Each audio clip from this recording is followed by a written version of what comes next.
my name is Dominique Valente and I'm the author of the Starfell series, which is set in a world that is a little bit different to ours.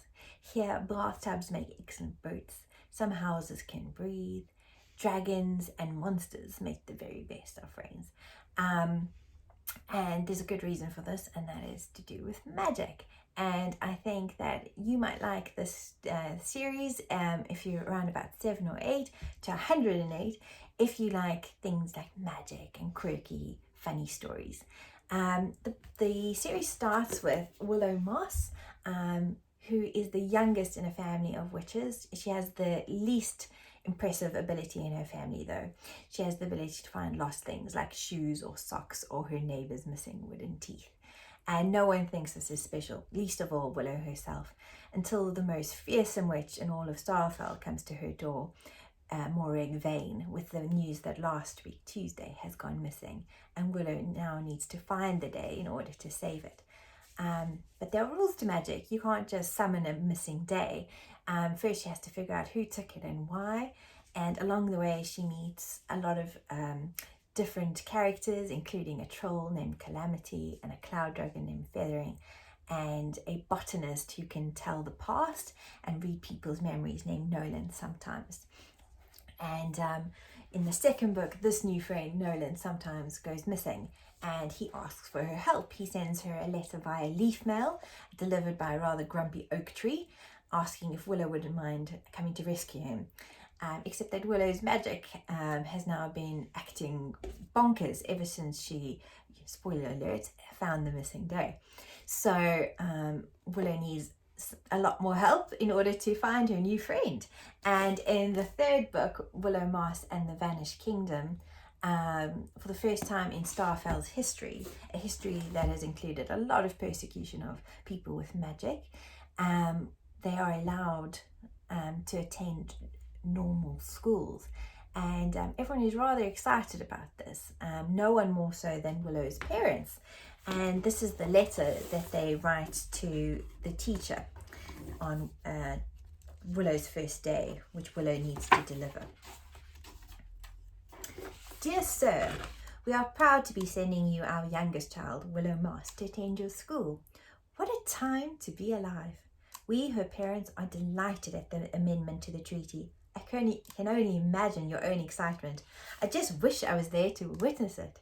I can't foresee a teacher of your fine caliber having any doubts about managing someone with a magical ability. I'm sure there will have been rigorous training for this new endeavour, and I trust that only the most stalwart of educators have made the grade. However, if you experience even a momentary twinge of concern, have no fear. I can reassure you that in sending you Willow, who is the least dangerous of my 3 witch daughters, there will be no risk of her blowing up any of your students or sending them hurtling through the sky with her mind. Kids, am I right? Admittedly, there is the small but alas real danger that she might make one or all of the children disappear due to an ability she acquired in recent months. We blame puberty. It's havoc. Nonetheless, rest assured in the knowledge that for the most part she has this under control, except for when she sneezes, and is able to return those she has vanished fairly unscathed. No doubt this will offer complete comfort all around. In terms of her educational background, Willow has been homeschooled by her granny, the renowned potion maker Florence Moss, who has sadly passed on. However, as my mother-in-law had lost most of her marbles before she died due to a potion explosion in the mountains of Knack, this means you have your work cut out for you. Sorry. Sincerely, Rainmoss, resident witch of neighbouring Grinfog, renowned seer and creator of the Travelling Fortune Fair. Tickets available by Raven, half price for the midnight market, sale offer for the period of the green moon only.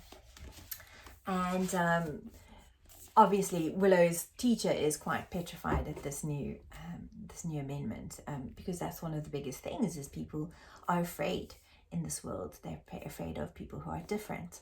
And in a lot of ways, the story of Willow and the world of Starfell was written as a sort of gentle metaphor for being different. I grew up with a disability. I was born with one arm, and I used the world of Starfell to sort of explore those themes of what it feels like sometimes to be different and how people relate to you.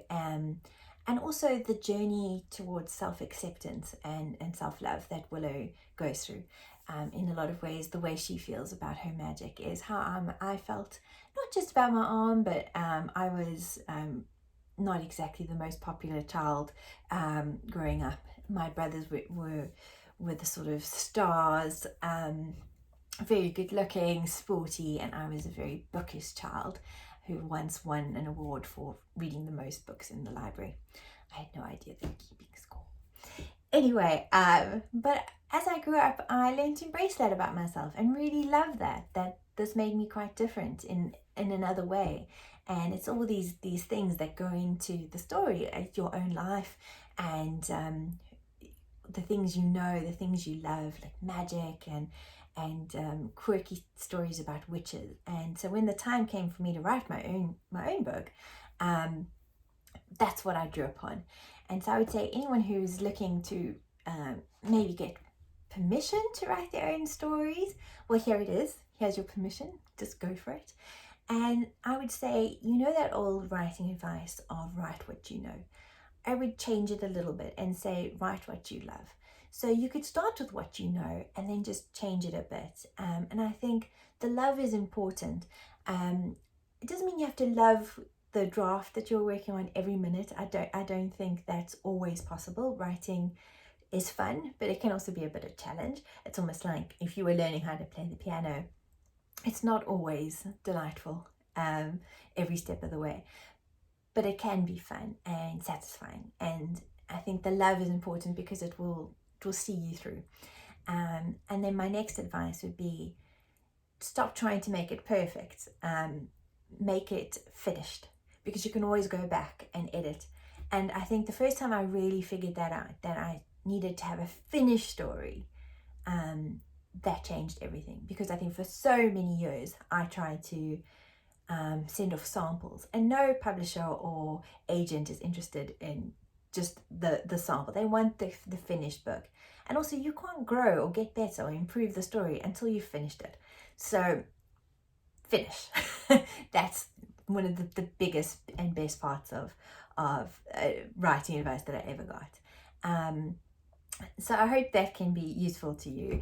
And I hope you're all having a wonderful day, and keep well wherever you are. Stay magic. Bye.